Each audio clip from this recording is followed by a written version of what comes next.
দাও গো চোখের জল। ভগবান বলেছে কেউ যদি ভক্ত দুটি নয়ন জল দেয়, কারণ একটি ভক্তের নয়নে গঙ্গা বিরাজ করে, আর আরেকটি নয়নে ভক্তের যমুনা বিরাজ করে। সেই গঙ্গা যমুনার জল যদি আমার উদ্দেশ্যে দিতে পারি, আমার চরণে দিতে পারি, আমি যে তার হয়ে শুধু আমার কাছে আর বলছি, প্রভু এত কাঁদাবি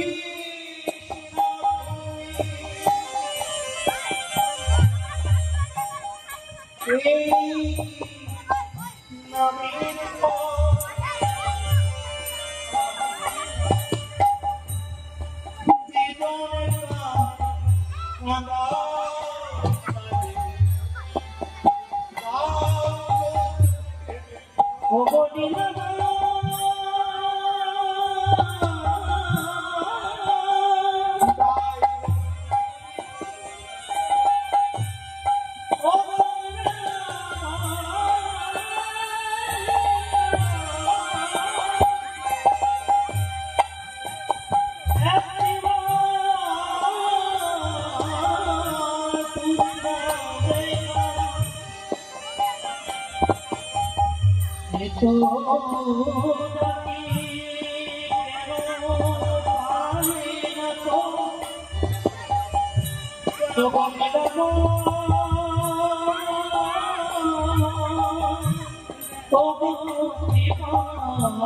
ভগবান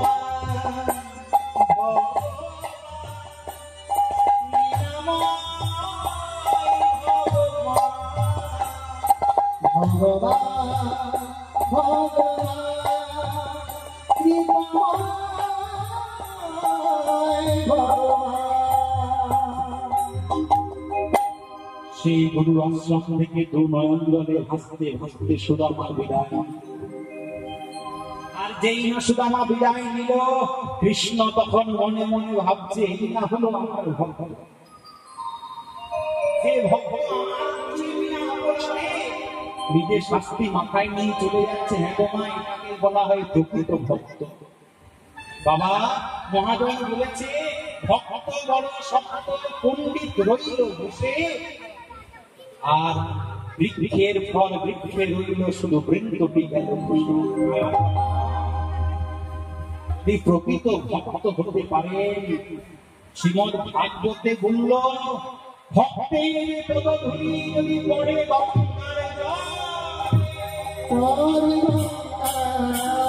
জলে, গঙ্গা পবিত্র ভাগবতে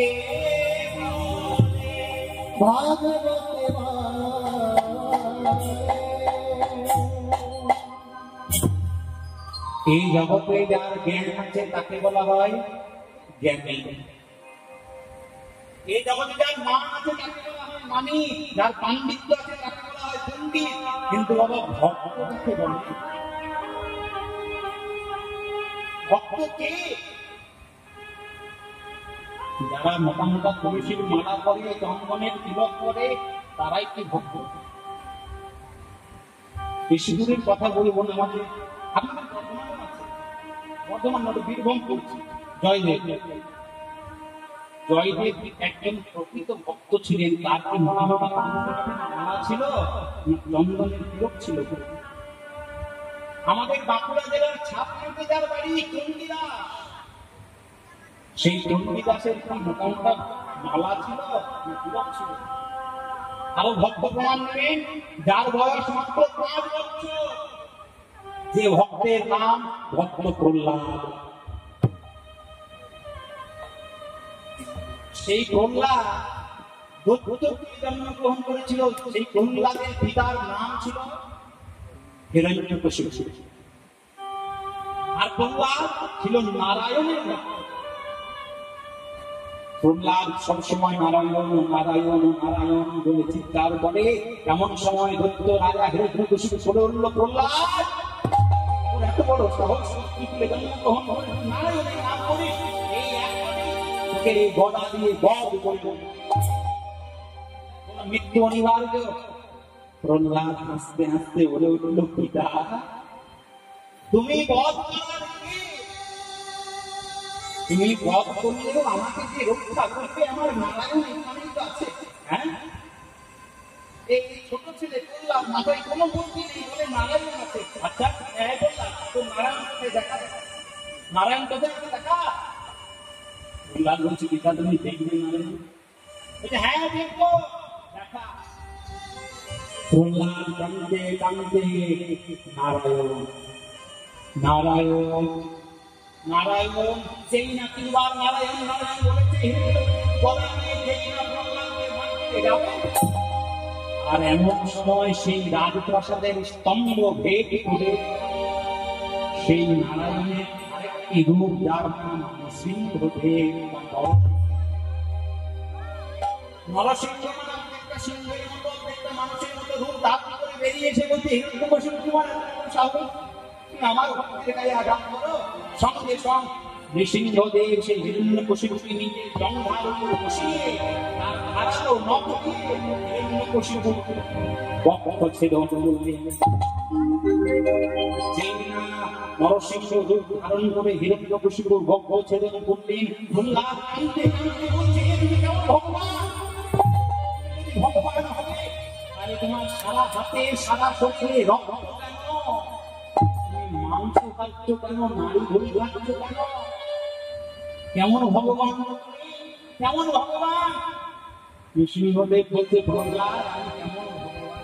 আমি শুধু শুধু তোমার পিতার বক্ষ ছেদন করলাম না, বক্ষ ছেদ করলাম না, এই বক্ষ ছেদ করে রক্তের মধ্যে, নারীর মধ্যে, ধমনীর মধ্যে আমি খুঁজে খুঁজে দেখলাম যে তোমার পিতার রক্তের কি এমন বৈশিষ্ট্য, সেই রক্তের মধ্যে তুমি লুকিয়েছিলে। তোমার পিতার প্রত্যেকটি নারীর মধ্যে কি এমন শক্তি আছে যার মধ্যে তোমার জন্ম নিয়েছে? তোমার মতন ভক্ত পাওয়া তো চাকরিখানি ব্যাপার নয়। ভক্ত ভক্তি সাত পাঁচ সব ছেড়ে দিয়ে, সংসার ছেড়ে দিয়ে একবার শুধু গোবিন্দকে রাখবে। কারণ গোবিন্দ বলেছে, আমাকে যে একবার ডাকবে আমি তাকে 100 বার ডাকবো। লক্ষ্য রাখবেন, সুদামা বাড়ি চলে গেল, কৃষ্ণের দিকে মনে মনে ভাববে, এটাই হল তোমার ভক্ত বেশ বেশ।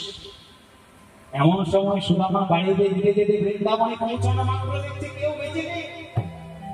সুদামা একটা বিয়ে দিল গ্রামেরই একজন মেয়ের সাথে, যার নাম বসুন্ধরা।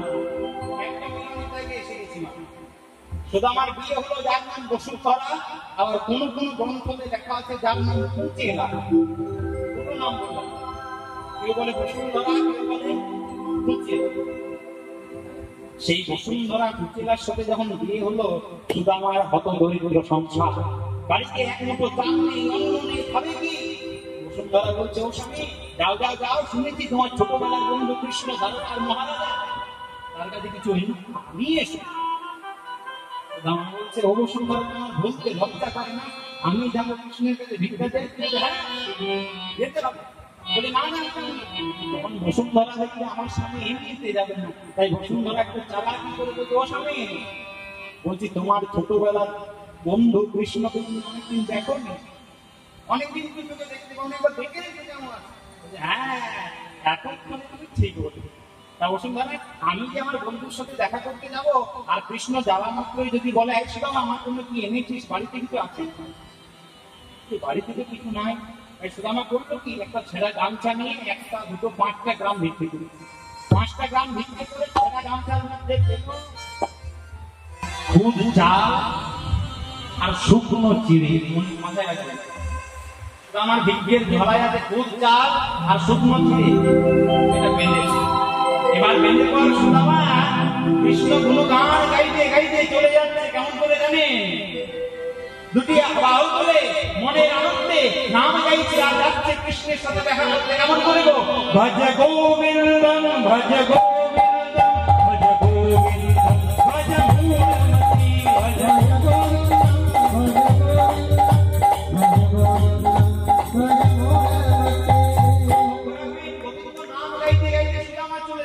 বৃন্দাবন থেকে দাঁড়ানো বন্ধুর সাথে দেখা করতে যাচ্ছে। সবাই মিলে বলে দাও কি আসলে চলে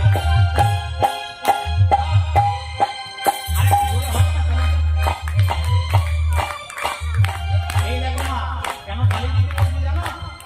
এখনকার মানুষের রুচি খুব খারাপ।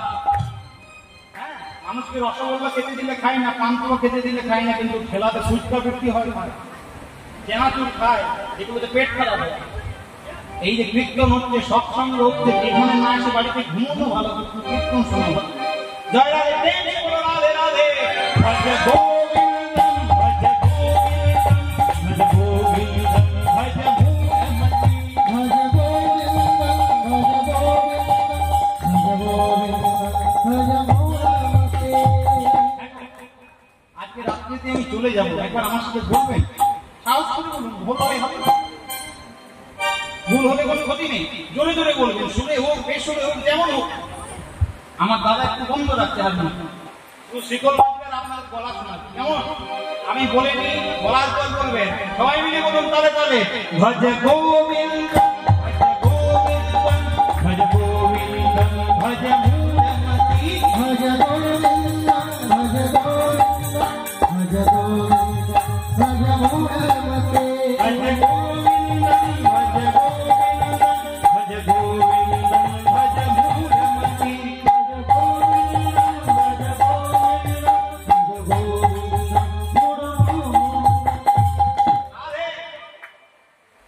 সুদামা সেই গোবিন্দের জয়গান গাইতে গাইতে বৃন্দাবন থেকে মাধুপুরী করে সেবা দিতে বন্ধু চলেছে। আর চলতে চলতে সুদামা যেই না পৌঁছে গেছে দ্বারকার মাটিতে, একজন বাবা বলে, বাবাজি বাবাজি বলে, এখানে আমার বন্ধু কানাই কোথায় থাকে জানো? হ্যাঁ, সুদামা বলছে, কানাই কোথায় থাকে? তখন বাবাজি বলছে, ওই দেখো ওই অট্টালিকার মধ্যে তোমার বন্ধু কানাই থাকে, যাও। সুদামা করেছি বন্ধুকে দেখবে এতদিন পর, আর দেরি না করে ছুটতে ছুটতে ছুটতে যেই না অট্টালিকায় প্রবেশ করতে যাবে, আর এমন সময় অট্টালিকার বাইরে দাঁড়িয়েছিল বড় বড় দারোয়ান। জানেন তো রাজপ্রাসাদে দারোয়ান যেই না দারোয়ান দাঁড়িয়ে আছে, সুদামা জোর করে ঢুকতে যাবে, দারোয়ান বলছে, কন হো তুম? কন হো তুম? সুদামা বলছে, मैं कौन हूँ? আমি কে? শোনো শোনো। বলছে, আমি কৃষ্ণের বন্ধু। এত বড় সাহস তুমি আমাদের মহারাজের বন্ধু? না না না, তুমি ভিখারির মতন দেখতে, ভালো পোশাক নেই, একদম ভিখারি কাজে বন্ধু হতে পারো না। সুদামা বলছে, শোনো, আমি কৃষ্ণের বন্ধু, আমাকে প্রবেশ করতে দাও। সুদামা জোর করে ঢুকতে যাবে, আর প্রহরী বলল কি, সুদামাকে ধাক্কা দিয়ে ফেলল। যেই না প্রহরী সুদামাকে ভিখারি মনে করে ধাক্কা দিল, এমন সময় সুদামা মাটিতে পড়ে গেল। আর মাটিতে পড়ে যাওয়া মাত্রই সুদামা চিৎকার করে বলল, শোনো, আরে দ্বারে পালো उसका नैया से कह दो इधर पे सुदामा